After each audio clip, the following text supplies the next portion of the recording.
아멘. 아멘. 우리 이 시간 오늘 우리가 받을 하나님 말씀 함께 보시겠습니다. 스가랴 3장 1절에서 5절까지 말씀입니다.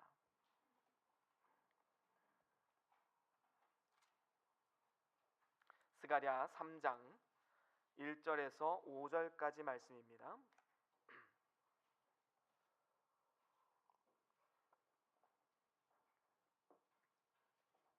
한 절씩 저와 여러분들이 교독해서 읽겠습니다. 대제사장 여호수아는 여호와의 사자 앞에 섰고 사단은 그의 우편에 서서 그를 대적하는 것을 여호와께서 내게 보이시니라.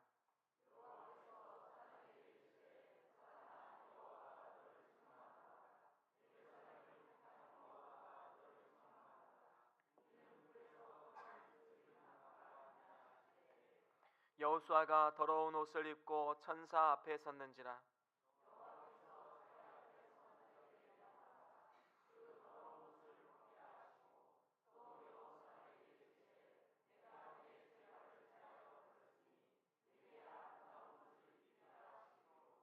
내가 말하되 정한 관을 그 머리에 씌우소서 하매 곧 정한 관을 그 머리에 씌우며 옷을 입히고 여호와의 사자는 곁에 섰더라. 아멘. 아멘. 우리 다 같이 말씀을 들고 함께 선포하시겠습니다. 주의 말씀은 내 발의 등이요 내 길의 빛이 되십니다. 주여 말씀하옵소서. 주의 종이 듣겠나이다. 아멘. 아멘. 오늘은 스가랴 3장 1절에서 5절 말씀으로 하나님의 재판이라는 제목으로 함께 말씀을 나누겠습니다. 지난 한 주 동안에 참 많은 사건과 사고들이 끊이질 않았지요. 그 중에 하나가 지난 화요일에 있었던 고양시에 위치한 백성역 근처에 일어났던 가스 온수관 폭발 사고였습니다. 이 사고로 인해서 한 명이 목숨을 거두었고 또 사망을 했고 많은 사람들이 화상을 입게 되었습니다. 그리고 사망하신 분의 안타까운 사연이 전해지게 되었지요. 딸과 예비 사위와 함께 저녁 식사를 하고 집으로 돌아가던 중에 앞에 증기가 살짝 보이자 이제 차를 멈추었나 봅니다. 그 순간에 온수관이 터져서 앞유리를 뚫고 온수가 들어와서 온몸에 화상을 입고 사망하게 되었습니다. 참으로 안타까운 사연이지요. 참 이것은 인재이기 때문에 우리의 마음을 더욱더 안타깝게 만듭니다. 목격자들의 증언에 의하면 많은 사람들이 펄펄 끓는 그 뜨거운 물 속에 빠져서 뜨거워 죽겠어요 라고 외치면서 도움을 요청했다고 합니다. 그들의 울부짖음 정말로 너무나도 안타깝고 또 두렵고 떨린 그러한 모습이 아닐 수가 없는 것입니다. 저는 이러한 모습을 보면서 자연스럽게 지옥의 모습을 떠올리게 되었습니다. 지옥이 바로 이런 곳이 아닐까. 살려달라고 애원해도 도저히 빠져나올 수 없는 곳. 이 땅에서는 살려달라고 애원하면 119 구조대가 와서 도와주거나 주변의 시민들이 도울 수 있지만 천국에서는 아무리 살려달라고 애원한다 한들 누구도 하나 자비를 베풀지 않는 곳이 바로 지옥입니다. 물 한 방울의 자비도 없는 곳. 이것이 끝이 있는 것이 아니라 영원토록 계속되는 곳. 그곳이 바로 지옥인 것이지요. 정말로 끔찍한 곳입니다. 그런데 문제는 무엇입니까? 이런 지옥에 대해서 우리의 태도가 문제입니다. 많은 사람들이 이렇게 생각을 하지요. 지옥이 과연 있을까? 그거 뭐 죽어봐야 아는 거 아니야? 죽어봐야 알지. 내가 여기서 지옥이 있다고 믿는다고 진짜 지옥이 존재나 할까? 또 이런 사람도 있지요. 혹시 지옥이 있다 하더라도 나는 뭐 사람들에게 해를 끼친 것도 없고 큰 죄를 지은 것도 없는데 그래도 내 양심에 따라서 착한 일 하려고 노력하며 살아왔는데 설마 내가 지옥에 가겠어? 영적인 무지로 인해서 위기의식을 느끼지 못한다는 데 문제가 있는 것이지요. 하지만 우리는 정확히 알아야 됩니다. 성경에서 말하는 인간관은 어떤 인간관입니까? 인간은 모두가 다 죄인이다. 의인은 없나니 한 사람도 없다. 모든 사람이 죄인이기 때문에 하나님의 영광에 이르지 못한다. 성경이 말하는 인간관입니다. 하나님의 엄중한 심판대 앞에서 내가 지금까지 알게 모르게 지었던 모든 죄악들이 파노라마처럼 지나가게 될 때에 그 앞에 우리는 유구무원, 정말로 고개를 떨구고 부끄러움에 몸을 감출 수가 없는 그러한 지경에 우리가 이르게 될 것입니다. 마치 재판에서 보면 이런 일이 있지 않습니까? 피고가 나는 죄가 없습니다 라고 목청껏 외치지만 검사가 결정적인 증거를 들이미는 순간 유구무원이 될 수밖에 없는 것입니다. 그 앞에 고개를 떨굴 수밖에 없는 것이지요. 결국엔 어떻습니까? 영원한 지옥 불구덩이에 빠질 수밖에 없는 것이 우리의 인생입니다. 우리는 분명히 알아야 됩니다. 성경에서 뭐라고 말합니까? 히브리서 9장 27절 우리 다 같이 한번 읽어보겠습니다. 시작. 한 번 죽는 것은 그렇습니다. 우리에게 한 번 죽는 것은 사람에게 정하신 것이다. 이것은 반드시 일어나는 일이다. 하지만 그것으로 끝이 아니라 그 후에는 심판이 있을 것이다 라고 성경은 우리에게 분명히 말씀하고 있습니다. 그런데 중요한 한 가지 사실은 무엇입니까? 예수 그리스도를 믿어서 그날을 준비하며 살아가는 사람들은 하나님의 이 재판 그리고 심판 앞에서 준비 없이 살아가는 세상 사람들과는 전혀 다른 풍경이 일어나게 된다라는 사실입니다. 그렇다면 우리 믿는 사람들에게는 과연 하나님의 재판이 어떻게 이루어질 것인가? 우리는 이것을 바로 깨닫고 그날을 걱정과 두려움으로 준비하는 것이 아니라 기쁨과 환희와 감사로 소망 가운데 우리는 준비해야 할 것입니다. 과연 그날의 하나님의 재판에서 우리는 어떤 모습으로 서게 될 것인가? 저는 여러분들과 네 가지로 함께 말씀을 나눠보길 원합니다. 첫 번째로는 하나님의 재판석에서 우리에게 일어날 일, 첫 번째로는 참소하는 사단을 하나님께서 책망하신다라는 것입니다. 오늘 본문 말씀에 보면 1절과 2절에 보면 대제사장 여호수아라는 인물이 나옵니다. 여기서 여호수아는 믿는 사람의 대표로 나오는 사람이지요. 하나님의 의를 힘입어서 하나님의 자녀된 신분으로 주를 맞이하게 되는 사람입니다. 그런데 이러한 하나님의 자녀로서 재판을 섰는데 사단이 어떻게 합니까? 사단은 그를 정죄하지요. 참소합니다. 여기서 대적했다라는 것은 정죄와 비판을 했다는 뜻이지요. 지금 하나님의 재판정은 마치 오늘날의 법정과 비슷합니다. 마치 검사가 피고인을 정죄하면서 그 사람을 구형하듯이 사단은 우리를 정죄할 것입니다. 그리고 온 우주 만물의 주권자요 창조주이신 우리 하나님은 심판을 내리셔야만 하는 재판장으로서 서 계신 것입니다. 그렇습니다. 여기서 사단이 하는 일은 우리의 죄를 들춰내고 우리가 하나님의 사랑을 받을 만한 자격이 없는 사람이다 라는 것을 계속해서 정죄하는 역할을 합니다. 그래서 사단의 최종 목표는 무엇입니까? 그의 최종 목표는 하나님의 자녀로서 자존감을 갖지 못하게 만들어서 결국에는 구원의 확신을 갖지 못하도록 하는 것, 이것이 바로 사단의 최종 목표다라는 것입니다. 이러한 사단의 참소에 대해서 오늘 말씀에 하나님은 어떻게 반응하십니까? 오늘 본문 2절에 보면 사단아 여호와가 너를 책망하노라 라고 말씀하고 있습니다. 그리고 또 한 번 얘기하지요. 예루살렘을 정죄하는 예루살렘을 택한 여호와가 너를 책망하노라 라고 말씀하고 있습니다. 그렇습니다. 사단은 오늘 말씀에 보면 하나님 앞에 야단을 맞고 책망을 받고 있음을 우리는 볼 수 있습니다. 우리는 하나님께서 특별히 선택하셔서 예수의 피로 구속받은 백성이기 때문에 그 백성을 정죄하는 것은 하나님께서 기뻐하지 않으신다라는 것입니다. 그래서 책망하셨던 것이지요. 로마서 8장 33절에 이런 말씀이 있습니다. 우리 같이 한번 읽어보겠습니다. 시작. 누가 능히 하나님의 택하신 자들을 그렇습니다. 택하신 하나님의 백성은 사단이라 할지라도 절대로 송사하지 못합니다. 재판정에서 정죄받지 않는다라는 것이지요. 여러분, 교회에서도 마찬가지입니다. 믿는 사람들이 서로 허물을 드러내고 서로 정죄하고 비판하는 것, 이건 누가 하는 것일까요? 사단이 하는 겁니다. 어떻게든 사단은 성도들 간에 비판하고 정죄함을 통하여서 서로 이간질을 시키고 하나님과 거리가 멀어지게 만들고 성도들 사이에 거리가 멀어지게 만드는 이러한 역할을 하고 있다는 것이지요.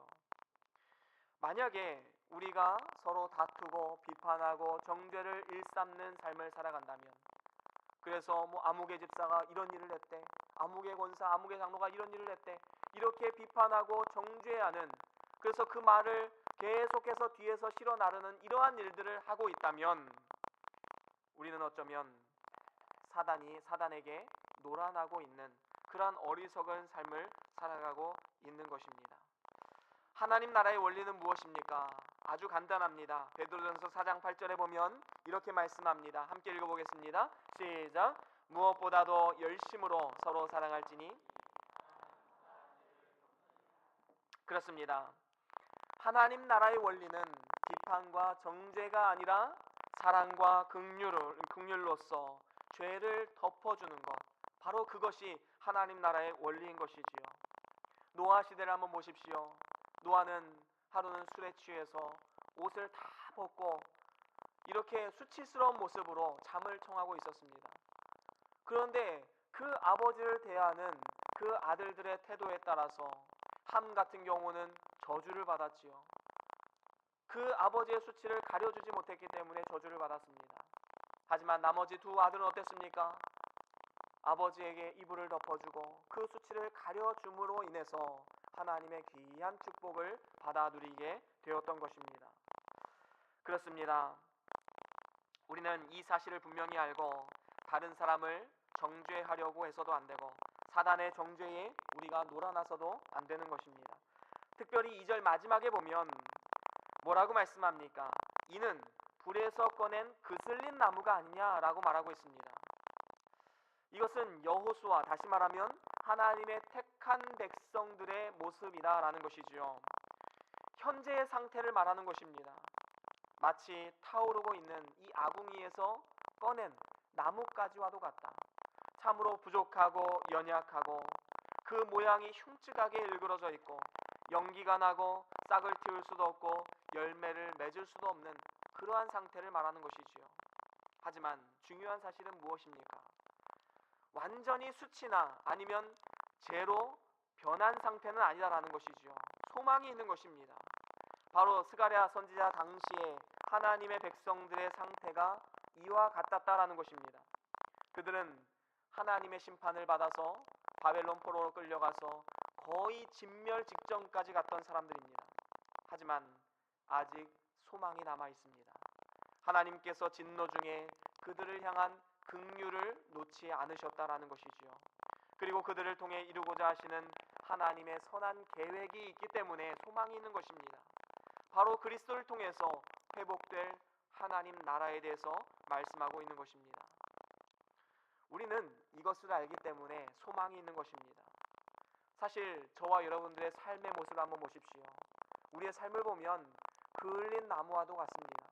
너무나도 부족하고 연약합니다. 죄 많고 허물이 많습니다. 실수가 많습니다. 하지만 하나님의 입장에서는 우리를 그 모습 그대로 바라보지 않습니다. 우리의 겉모습은 그을린 나무와도 같지만 하나님께서는 거룩하고 존귀한 하나님의 자녀로서 따스한 눈길과 사랑으로 우리를 바라보고 계신다라는 것입니다. 그렇습니다. 우리는 그리스도를 통하여서 하나님께 의롭다 인정받는 하나님의 자녀요 택함을 받은 백성들입니다. 우리는 그렇기 때문에 영적인 자존감을 높여야 됩니다. 자존감이 낮은 사람은 어떻습니까? 나는 할 수 없어. 내가 뭘 할 수 있겠어. 계속해서 자기 비하를 하지요. 하지만 우리는 영적으로 자존감을 높여야 됩니다. 나는 하나님의 사랑받는 자녀야. 나는 하나님의 기쁨이 되는 하나님의 백성이야.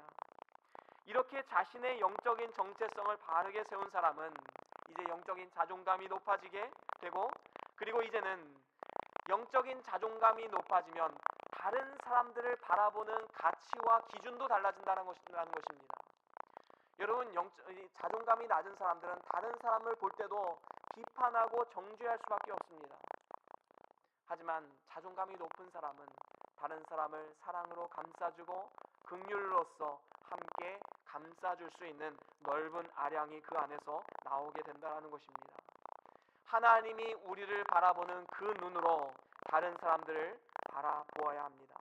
그래서 정죄와 비판하는 것이 아니라 사랑과 긍휼로 감싸줄 수 있는 것, 바로 우리의 삶의 모습이 되어야 합니다. 물론 그렇다고 해서 죄에 대해서 눈 감아주라는 것은 아닙니다. 죄에 깊이 빠진 사람에게 회개하라라고 말씀하는 것은 잘못된 것이 아니지요. 다만 죄를 미워하고 사람을 사랑하라는 하나님의 원리처럼 우리는 죄에 대해서는 따끔하게 이것은 죄다라고 말할 수는 있어야겠지만 사람을 향해서는 사랑과 긍휼로 용서하는 넓은 아량을 가져야 된다라는 것입니다. 그렇기 때문에 우리가 누군가를 향해서 그 사람이 정말로 죽도록 미워서 비판하고 정죄하고 죄를 지적하고 싶은 마음이 있다면 우리는 절대로 그 일을 해서는 안 됩니다. 정말로 그 사람이 사랑스럽고 정말로 그 사람이 하나님 앞에 바로 서기를 원하는 마음이 있을 때에만 그 사람의 죄를 지적하고 이렇게 한번 살아봤으면 좋겠다라는 말을 할 수가 있는 것이지요. 만약에 그 사람을 끌어내리고자 그 사람을 너무 미워해서 우리가 그 사람을 비판하고 정죄한다면 사단의 노름에 우리가 놀아나는 것밖에 되지 않는다라는 것입니다. 우리는 분명히 알아야 됩니다. 오늘도 우리 모두가 어떠한 사단의 공격에도 넘어지지 말고 오히려 나를 공격하는 사단을 하나님께서 책망하고 계심을 믿고 우리는 담대하게 주님 앞에 나아가야 합니다. 그리고 더 나아가서 하나님께서 나를 긍휼과 사랑의 잣대로 바라보시는 것처럼 우리도 다른 사람을 향해서 비판과 정죄하는 것이 아니라 사랑하고 감싸주는 넓은 아량을 가지신 우리 모두의 삶이 될 수 있기를 주의 이름으로 간절히 축원합니다. 그런가 하면 하나님의 재판에서 그의 택한 백성들에게 일어날 일, 두 번째로는 완전한 의의 옷을 입혀주시는 것입니다. 오늘 말씀에 3절과 4절에 보면 이렇게 말씀하고 있지요.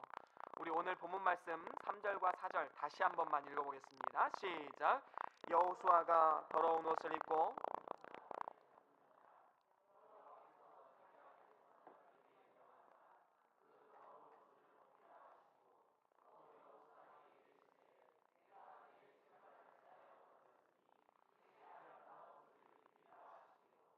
아멘. 그렇습니다.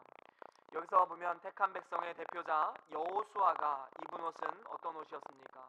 더러운 옷이었습니다. 이것은 우리의 죄악된 본성이 그러하다라는 것이지요. 그런데 오늘 말씀에 보면 그 더러운 옷을 다 벗기시고 새 옷으로 갈아입히셨습니다. 그러면서 뭐라고 말씀합니까? 내가 내 죄과를 죄하여 버렸으니 내가 내게 아름다운 옷을 입히리라 라고 말씀하고 있습니다. 그렇습니다.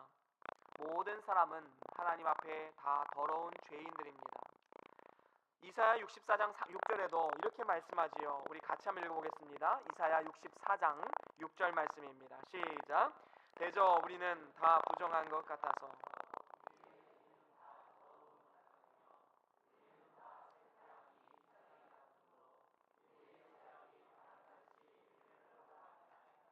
그렇습니다. 여기서 보면 우리는 다 부정한 사람이다. 그러면서 뭐라고 말씀합니까? 우리의 의는 다 더러운 옷과 같다. 여러분, 이 세상에는 나름대로 자기 의를 가지고 살아가는 사람들이 많이 있습니다. 나는 그래도 세상 착하게 살아왔어.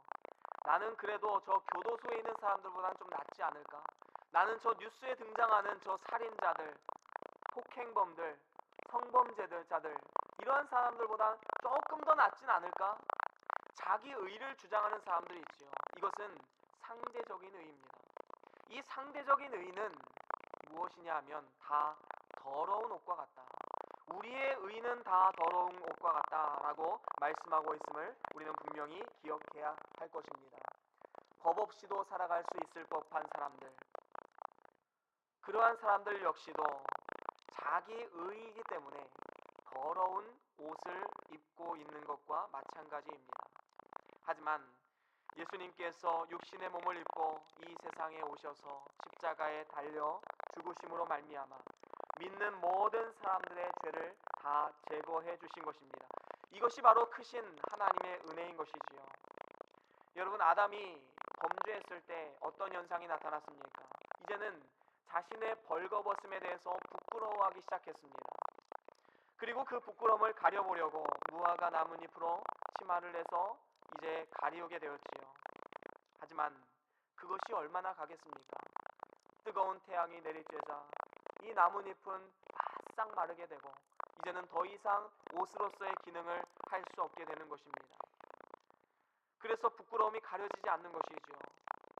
그래서 하나님이 어떻게 하셨습니까? 그들에게 가죽으로 지은 옷을 입혀주셨습니다. 여기서 가죽옷은 그냥 나오는 것이 아니지요. 한 짐승의 희생으로 인하여서 얻을 수 있는 것이 바로 가죽옷입니다. 희생이 있어야지만 이 가죽옷, 하나님의 은혜를 입을 수 있는 것이지요. 그렇습니다. 우리 예수 그리스도의 희생과 사랑과 긍휼로서 하나님께서 우리를 의의 옷을 입혀주시고 그 믿음을 보시고 우리를 하나님의 자녀로 삼으시고 하나님의 백성으로 삼으셔서 우리를 죄 없다 인정해 주시는 것입니다. 우리가 아무리 옷을 지어 입는다 할지라도, 다시 말하면 우리의 죄를 가리기 위해서 선행을 하고 의롭게 산다 할지라도 이 모든 것은 나뭇잎으로 우리의 몸을 가리는 것과 마찬가지입니다. 하지만 가죽옷은 하나님이 친히 지어주신 옷으로서 하나님의 은혜와 선물로서 주신 옷입니다. 그렇습니다. 우리는 하나님의 재판에서 우리의 더러운 옷을 벗기시고 완벽한 의의 옷, 그리고 아름다운 옷을 입혀주시는 것을 날마다 상상하면서 하나님 앞에 기쁨과 감사함으로 날마다 한 걸음 한 걸음 나아가야 할 것입니다. 그런가 하면 이제 하나님의 재판에서 일어날 세 번째 일, 그것은 영광의 관을 우리의 머리에 씌워주신다라는 것입니다. 오늘 말씀 5절 상반절에 보면 내가 말하되 정한 관을 그 머리에 씌우소서 하며 곧 정한 관을 그 머리에 씌우며 옷을 입히고 라고 말씀하고 있습니다. 여호수아는 아름다운 옷을 입은 것만 끝난 것이 아니라 정한 관을 머리에 쓰게 되었습니다. 이것은 하나님께서 영광의 관을 우리의 머리에 씌워주신 것입니다. 이 관은 영광과 존귀의 관입니다. 시편 8편 5절에 보면 이렇게 기록하고 있지요. 우리 같이 한번 읽어보겠습니다. 시편 8편 5절입니다. 함께 읽겠습니다. 시작. 저를 천사보다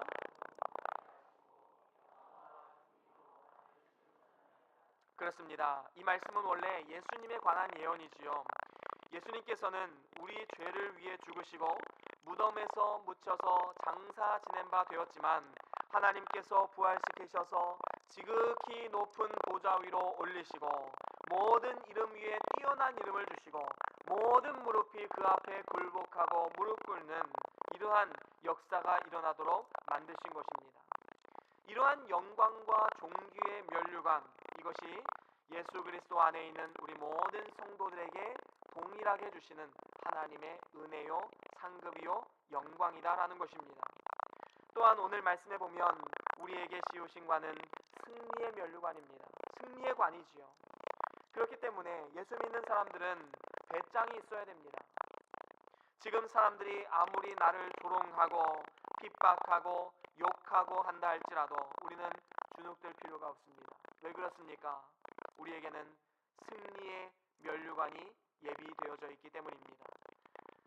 또한 하나님께서 우리에게 씌워주신 관은 상급의 면류관입니다.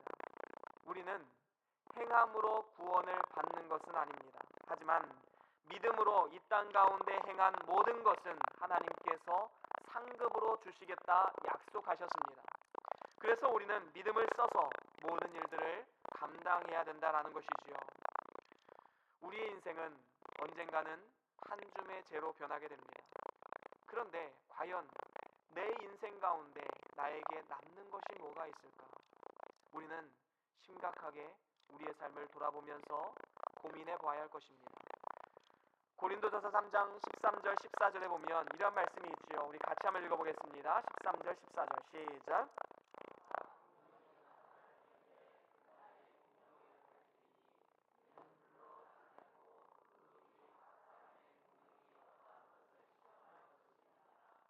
만일 누구든지 그 위에 세운 공력이 그대로 있으면 상을 받고. 그렇습니다. 여기서 보면 각각 공력이 나타난다. 그날은 이제 모든 것이 불타 없어지는 날입니다. 그러면 우리에게 과연 무엇이 남는가? 모든 것이 다 불타 없어져서 그저 한 줌의 재료밖에 남지 않는데, 그렇다면 남는 것이 무엇인가? 14절에 만일 누구든지 그 위에 세운 공력이 있으면 상을 받는다. 다시 말하면 믿는 자들이 그리스도의 이름으로 행하는 모든 일들, 주님을 위해서 한 모든 행위들은 하나님께서 기억하시고 상급으로 베풀어 주신다라고 약속하고 있는 것입니다. 저는 우리 모든 변동교회 성도들 향한 거룩한 소망이 있습니다. 그것은 우리 모두가 주님 앞에 서는 그날에 완벽한 의의 옷을 입을 뿐만 아니라 영광과 존귀의 면류관, 그리고 승리와 상급의 면류관을 우리 주님께서 씌워주시는 영광스러운 자리에 서는 것입니다.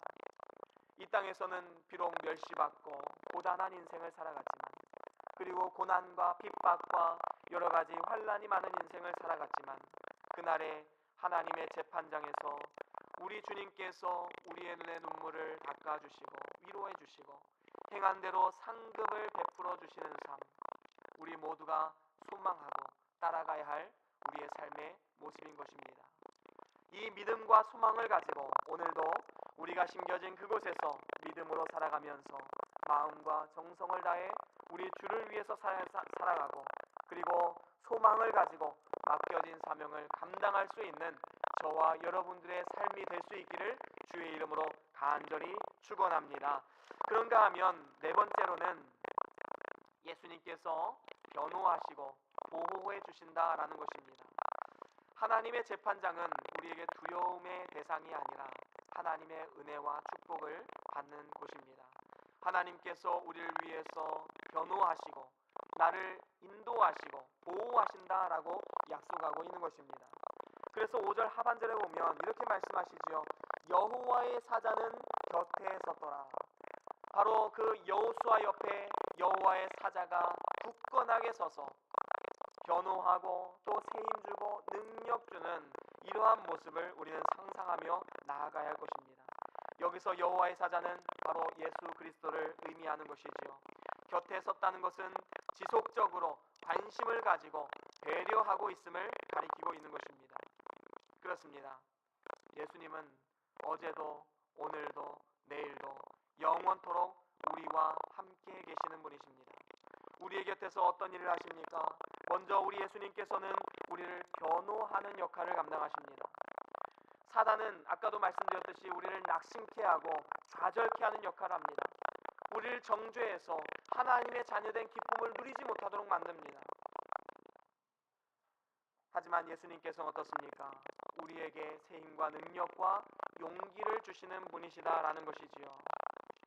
사실 우리는 원하든 원치 않든 많은 죄를 지으며 살아갑니다. 물론 죄에 대해서 무감각해서 예수님이 다 용서하셨으니까 마음껏 죄를 지어도 된다라고 생각하는 사람들은 정말로 잘못된 생각을 가진 사람들이지요. 이런 사람은 정말로 믿음 없는 사람입니다. 하지만 우리가 진정으로 하나님의 크신 용서와 은혜와 사랑을 경험한 사람이라면 죄를 지으면 신앙 양심에 가책이 생기기 마련입니다. 그래서 때로는 마음으로 짓는 죄, 말로 짓는 죄, 눈으로 짓는 죄, 행동으로 짓는 죄로 인하여서 하나님 앞에 죄송하기도 하고, 때로는 좌절이 되어서 내가 이래가지고 구원을 받을 수 있을까라는 의문이 생기기도 합니다. 저는 목회자로서 많은 사람들과 이 구원의 확신에 대해서 상담을 한 적이 많이 있습니다. 대화를 나누면서 저는 반드시 질문하는 게 두 가지가 있습니다. 당신은 예수님을 믿으십니까? 대부분의 사람들은 예, 믿습니다 라고 말합니다. 그러면 저는 또 한 가지 질문을 하지요. 그러면 오늘 당신이 사고로 죽는다고 한다면 당신이 눈을 떴을 때 하나님 나라에서 영광스러운 천국에서 눈을 뜰 각오와 확신이 있으십니까? 라고 물으면 두 종류로 갈립니다. 분명히 예수님을 믿는다고 했는데 한 부류의 사람들은 예, 확신합니다 라고 자신 있게 대답하는 분들이 있는 반면에 한 부류의 사람들은 고개를 갸우뚱하십니다. 그러면 저는 한 가지 더 질문하죠. 왜 그러십니까? 왜 그렇게 확신이 없으십니까? 물어보면 뭐라고 말씀하실까요? 제가요, 하나님 말씀에 순종하지 못해서요. 아직은 많이 부족합니다. 그래서 지금 만약에 제가 죽는다면 천국에 들어갈 확신이 그렇게 있지 않아요. 여러분, 잘 생각해 보십시오. 구원의 유일한 조건이 무엇입니까? 바로 예수 그리스도를 나의 구주로 믿는 것입니다. 하나님 말씀에 순종하고 있는가, 순종하고 있지 않는가는 그 다음의 문제라는 것이지요. 예수님을 믿는다는 것은 무엇입니까? 죄로 인해서 내가 당해야 될 모든 저주와 모든 이러한 고난을 우리 예수님께서 다 짊어지시고 십자가에 달리심으로 인하여서 우리가 당해야 할 모든 저주를 대신 당하신 이 사건이 바로 나의 의로 믿어지는 사람이 바로 하나님의 자녀요 예수 그리스도를 믿는 사람들의 모습이다라는 것이지요. 이것은 나의 공로가 아니라 예수님의 보혈의 공로로 우리가 천국에 가는 것입니다. 하지만 사단은 어떻게 합니까? 계속해서 우리의 자격에 대해서 의문을 걸지요. 네가 그렇게 살면서 하나님의 자녀가 될 자격이 있다고 생각하니? 오늘날 우리가 살아가면서 이러한 수많은 사단의 유혹에 우리가 넘어갈 때가 많이 있다라는 것이지요. 더 나아가서 하나님의 재판장에서도 사단은 우리를 이렇게 정죄할 것입니다. 보십시오. 이 사람은 이러이러한 죄를 지은 사람입니다. 한 사람을 미워하는 것이 인격 범죄이고 그 사람을 죽이는 것인데 이 사람은 살인죄를 저질러도 수백 명을 살인한 죄를 가지고 있습니다. 그렇기 때문에 이 사람은 지옥에 가야 마땅할 것입니다. 하나님 앞에서 우리들을 정죄하고 우리들을 참소할 것입니다. 하지만 그때 우리 예수님께서 옆에 서셔서 우리를 위해서 변호해 주실 것입니다. 맞습니다. 이 사람은 천벌받아 마땅한 사람입니다. 하지만 내가 이 사람을 위해서 모든 저주를 다 당하고 십자가에서 대신 모든 물과 피를 다 쏟았습니다. 그렇기 때문에 이 사람은 의인입니다. 우리 예수님께서는 우리를 위해서 이렇게 변호하시는 분이십니다. 그렇습니다. 오늘도 우리를 보호하시고 끝까지 우리의 편에서 변호하시는 분이 바로 우리 예수 그리스도이심을 믿고 그분을 바라보면서 담대히 믿음의 길을 걸어가고 승리의 삶을 살아가는 저와 여러분들의 삶이 될 수 있기를 주의 이름으로 간절히 축원합니다. 이제 말씀을 마무리합니다. 우리에게는 하나님의 재판장 앞에 서게 되는 그날이 분명히 있습니다. 예수님을 믿는다고 해서 하나님의 심판에서 제외되는 것은 아닙니다.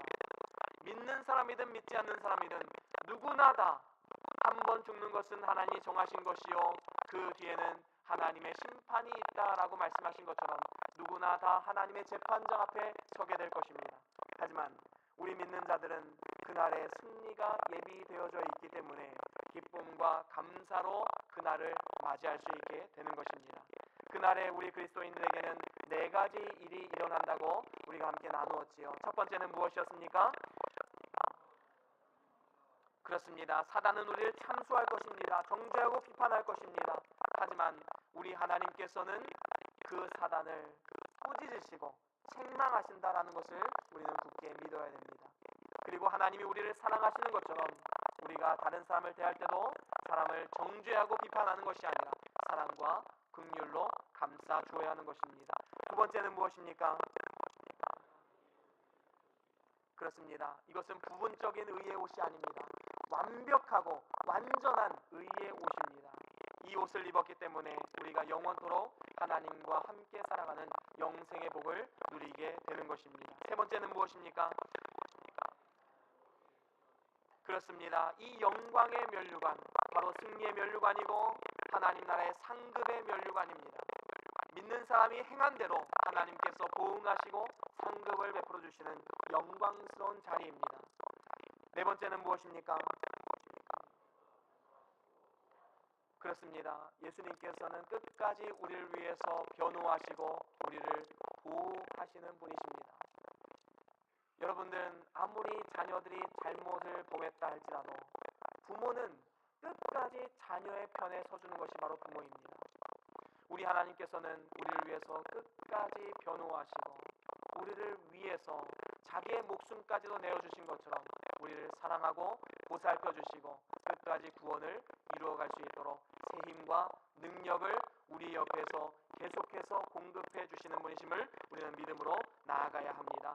이 네 가지를 꼭 기억하고 우리 모두가 마지막 날에 하나님 재판장 앞에 섰을 때에 의롭다 인정함을 받고 하나님과 함께 영원토록 사는 영생의 삶과 영원한 상급을 받아 누리는 복된 삶을 살아가는 우리 모두의 삶이 될 수 있기를 주의 이름으로 간절히 축원합니다. 우리 다 같이 오늘 받은 말씀 기억하시면서 잠깐 동안 기도하시겠습니다. 어떠한 말씀을 받았습니까? 어떠한 뜨거움이 있었습니까? 오늘 우리에게 주시는 말씀입니다. 그 말씀 붙잡고 우리가 믿음으로 살아갈 수 있게 해달라고 다 같이 잠깐 동안 묵상하시면서 기도하시겠습니다. 주여.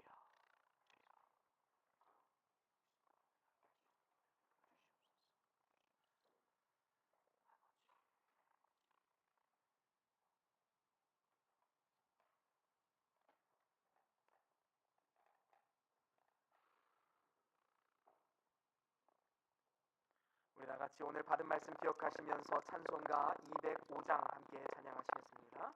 찬송가 205장입니다.